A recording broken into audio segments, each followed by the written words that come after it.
Comentarios de un centurión hispano.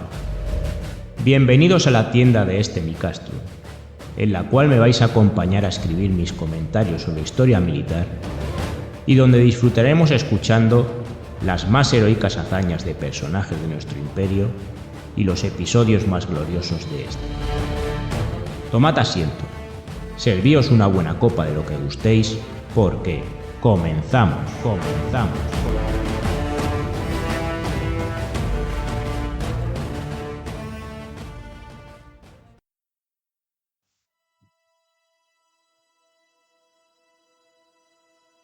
Agustina de Aragón, cuyo nombre real era Agustina Raimunda María Zaragoza Domènech, fue una heroína de la Guerra de la Independencia contra la invasión de los franceses.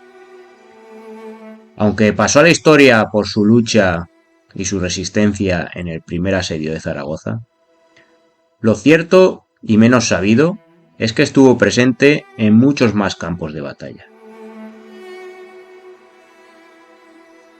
No está muy claro su lugar de nacimiento. Hay algunos historiadores que afirman que fue de Reus, mientras que otros, la mayoría, apuestan que nació en Barcelona en el año 1786. Con tan solo 16 años se casó con otro catalán, un cabo segundo de artillería, perteneciente al primer regimiento del Real Cuerpo de Artillería, con sede en Barcelona. Nace aquí ya, bien temprano, la relación de Agustina con el ejército. Juan Roca, que así se llamaba su marido, participó en la famosa batalla del Bruc. Cuando éste es ascendido a sargento segundo, se trasladan juntos a Zaragoza, justo poco antes del inicio del primer asedio francés. Zaragoza era una ciudad clave en la red de comunicaciones de esa parte de España, y pronto se convirtió en objetivo de los invasores franceses. La defensa de Zaragoza quedó en manos del general Palafox, que tras los fracasos en los combates en campo abierto, decidió encerrarse en la ciudad, la cual contaba con 50.000 habitantes, algo que era mucho para la época, pues Madrid, la capital, apenas la triplicaba por entonces en número. A mediados de junio, los franceses, comandados por Lefebvre, comienzan con sus bombardeos y ataques. Su planeamiento se basaba en debilitar la ciudad con la artillería para luego poder tomarla al asalto, centrándose en 3 de las puertas de la ciudad: la del Carmen, la de Santa Engracia y la del Portillo. Y será esta última puerta, la del Portillo, donde Agustina pase a la historia. Ya desde los primeros momentos, Agustina ayudaba, junto a muchas otras mujeres, a los hombres que estaban defendiendo la puerta, llevándoles constantemente agua, alimentos y munición, igual que en los sucesos del 2 de mayo en el Parque de Monteleón y en tantos y tantos otros sitios. Pero será el día 2 de julio cuando los franceses, que estaban a punto de penetrar por una brecha que habían conseguido abrir en la defensa, se toparán con una moza de la ciudad, con Agustina. Fue ese día en el cual se convirtió en leyenda. Los encargados de manejar las piezas de artillería allí apostadas habían muerto casi todos, y los pocos que quedaban con vida estaban muy mal heridos. La entrada del enemigo era inminente, pero allí que apareció Agustina, que junto a las demás mujeres insuflaron ánimo a los artilleros y les siguieron llevando más y más municiones. Pese a todos sus esfuerzos, los españoles no dejaban de caer, y justo cuando los franceses se ponían a pasar, Agustina se hizo con el botafuego de una pieza que había quedado sin servidores, y al llegar los franceses les dispara a bocajarro. Esto dio nuevos ánimos a los supervivientes, que al ver la acción de Agustina, cómo había frenado en el último momento a los invasores, consiguen sacar fuerzas de donde no había, y finalmente hacen retroceder al enemigo. La misma Agustina relata los hechos en tercera persona en un memorial que escribió al año siguiente al rey Fernando VII. Atacada con la mayor furia, ponese entre los artilleros, los socorre, los ayuda y dice: «Ánimo, artilleros, que aquí hay mujeres cuando no podáis más». No había pasado mucho rato cuando cae de un balazo en el pecho el cabo que mandaba a falta de otro jefe, el cual se retiró por muerto. Y caen también de una granada, y abrasados de los cartuchos que voló casi todos los artilleros, quedando por esta desgracia inutilizada la batería y expuesta a ser asaltada.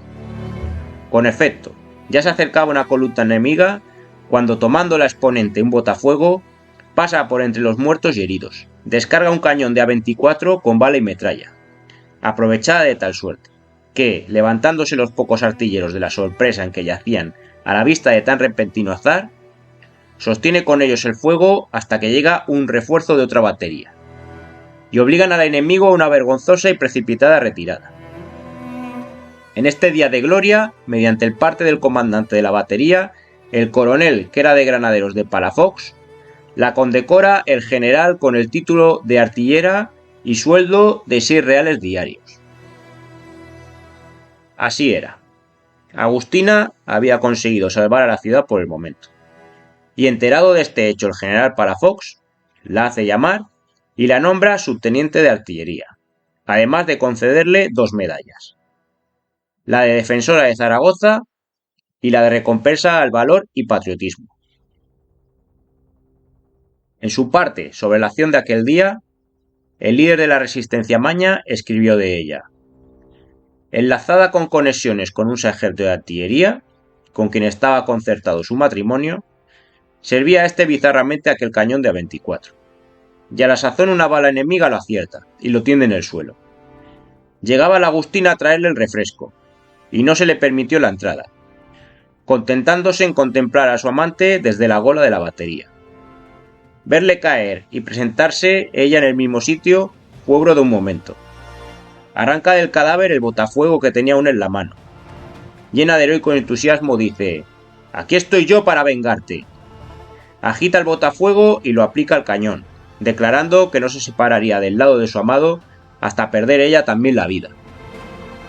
Pese a lo dicho en estas 2 crónicas, lo cierto es que el marido de Agustina no murió allí. Y por otro lado, parece que Palafox sí que la admitió en el cuerpo de artillería, pero el nombramiento de subteniente fue a posteriori. Siguiendo con el relato, tras la derrota en Bailén, los franceses abandonan este primer sitio. Por desgracia, Napoleón no cejó en su empeño de ocupar España, y tras reorganizar sus fuerzas volvió a la carga con aún más fuerza, poniéndose en un primer momento él mismo al frente de las tropas invasoras.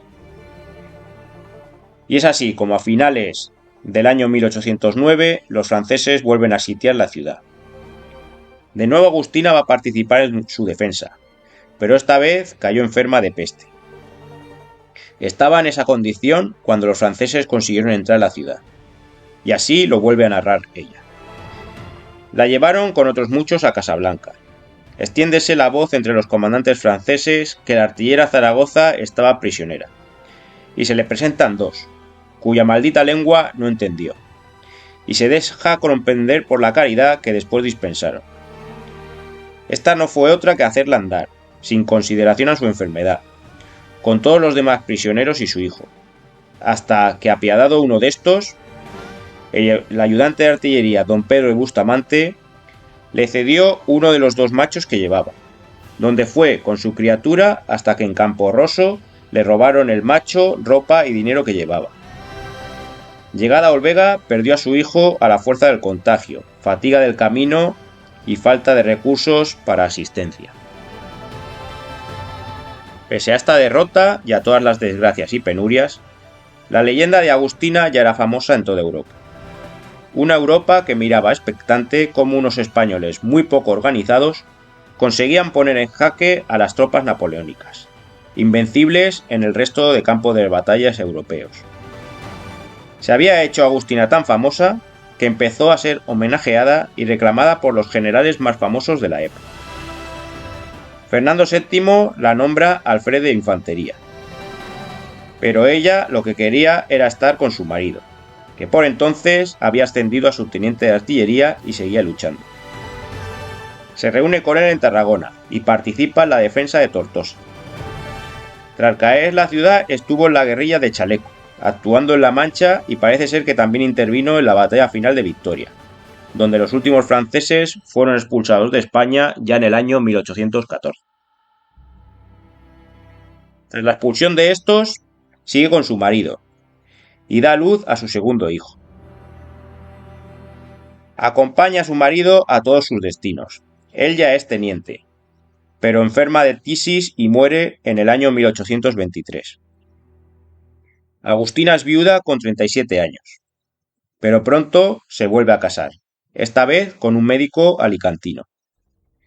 Esto lo consigue gracias al privilegio de ser subteniente, lo que le daba derecho a tener segundas nupcias.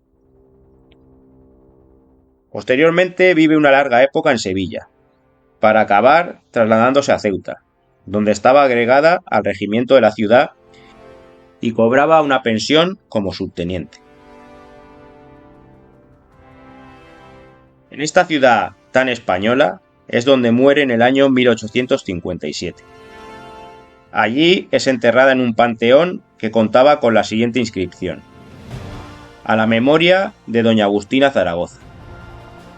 Aquí yacen los restos de la ilustre heroína, cuyos hechos de valor y virtud en la Guerra de la Independencia llenaron al mundo de admiración. Su vida, tipo de moral cristiana, terminó en Ceuta en 29 de mayo de 1857 a los 71 años de edad. Su esposo, don Juan Cobos, su hija, doña Carlota, e hijo político, don Francisco Atienza, dedican este recuerdo a los restos queridos. Pocos años después, tras ser derribado este panteón, sus restos se trasladan a Zaragoza. Será el 14 de junio de 1870 cuando llegan a la ciudad, que la volverá a acoger. En un principio, sus restos quedaron depositados en la Catedral del Pilar, para acabar teniendo su definitivo descanso en la Capilla de la Asunción de la Virgen, situada en la iglesia parroquial de Nuestra Señora del Portillo, muy cerca de donde había protagonizado su gran gesta. No estará sola en su tumba, sino que acompañada de otras dos heroínas de la resistencia de la ciudad, Manuela Sancho y Casta Álvarez.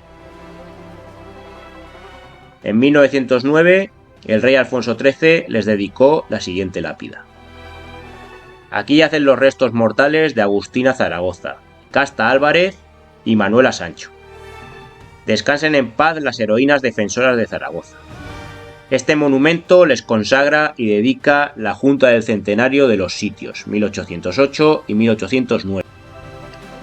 A Casta Álvarez ya le habíamos dedicado un pequeño comentario escrito en nuestro perfil de Instagram y Facebook. Ella, como hemos visto, también destacó en la defensa de Zaragoza contra los franceses y demostró muchas más agallas que muchos de sus compatriotas. De padres oriundos de Figueruelas, no está muy claro si Casta nació en Zaragoza en el año 1776 o en Orán, pues gustaba mucho de hablar de los habitantes de aquella ciudad.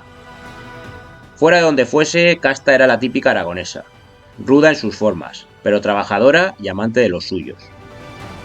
Madre y viuda, muy pronto destacó la defensa del primer sitio francés.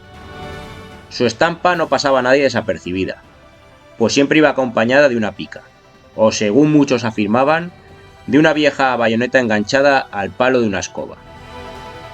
El 5 de junio de 1808 se destaca sobremanera en la batalla de las Eras del Sepulcro, junto a la Puerta de Sancho. No van a acabar allí sus acciones, pues también estará presente en la defensa del Portillo, junto a Agustina, y ayudando a la madre Rafols evacuando enfermos. En la Puerta del Carmen consiguió rechazar, junto a otros zaragozanos, la peligrosa carga de los polacos ulanos, una de las mejores caballerías de Napoleón. Tanto en acciones en primera línea como en las logísticas de retaguardia, Casta estuvo siempre trabajando como la que más, e increpando a los que no lo hacían, haciendo gala de ese fuerte carácter por el que era conocida. Cuando, tras el segundo sitio, y con el general Palafox gravemente enfermo, se pacta la rendición de la ciudad, Casta no lo asimila, y no deja de insultar a la comitiva que entrega la ciudad a los franceses. Estos buscaron con curiosidad a la mujer que se defendía con un palo de escoba a bayoneta calada, pero Casta supo ocultarse. Tras la guerra, fue condecorada por sus acciones con el escudo de distinción y el escudo de defensor de la patria, y además recibió una pensión vitalicia. Un siglo después de los asedios, su ciudad supo recompensarla con el nombre de una calle, y como hemos visto, llevando sus restos a la iglesia de Nuestra Señora del Portillo junto a las otras dos heroínas. Respecto a la tercera de las mujeres, Manuela Sancho, mucho menos conocida, pero no menos heroica que sus dos compañeras. Ella destaca bastante más en el segundo asedio, pues en el primero parece que se limitó a las importantes labores logísticas. Es en el segundo, como hemos dicho, en el que destaca más en acciones propiamente del combate, en primera línea. Participó en la defensa del convento de San José, que se había convertido en un fuerte. Estando en las trincheras de este fuerte, fue herida gravemente en el vientre, por una bala. El comandante de caballería Mariano Renovales, que comandaba la resistencia en ese punto, la alabó efusivamente y elevó ante Palafox un parte para que fuera citada con particularidad. Además, se le concedió la cinta encarnada y una pensión de 2 reales diarios. Parte de la tumba con la que se la homenajea, junto a las otras dos heroínas, al ser natural ella y su familia de Plenas, este pueblo tuvo a bien convertir su casa natal en un museo etnográfico, el cual se puede visitar. Curiosidad señalar que Benito Pérez Galdós, en su episodio nacional de Zaragoza, la sitúa como una de sus protagonistas y la describe como una muchacha delgada, intrépida, grandiosa, imagen de la serenidad trágica. La pone defendiendo al Pilar y es herida en una pierna, en la novela, como hemos dicho, de Benito Pérez Galdós. Para finalizar, una vez más, valga el comentario de hoy para homenajear tanto a la más conocida Agustina de Aragón como a Casta Álvarez, de la que ya habíamos hablado, y la menos conocida, pero no por ello menos importante, Manuela Sancho.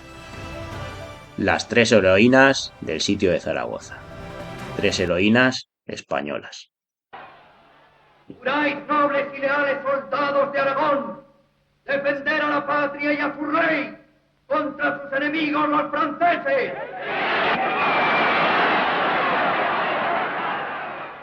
Pues por si alguna vez flaquea vuestro ánimo ante la lucha que se avecina, he mandado grabar en este estandarte la imagen de la Virgen del Pilar. Que no quiere ser francesa,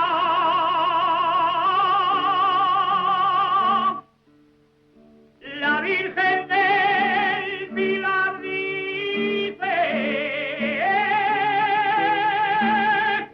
que no quiere ser francesa, que quiere ser capitana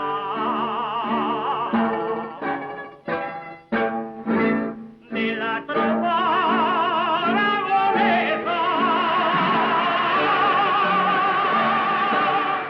Qué pequeñica esa Virgen del Pilar, pero qué grande es, Ridiela. Sí, pero no pierda de vista la moreneta de Montserrat, que tampoco es panca. No seáis brutos, que las dos son la misma.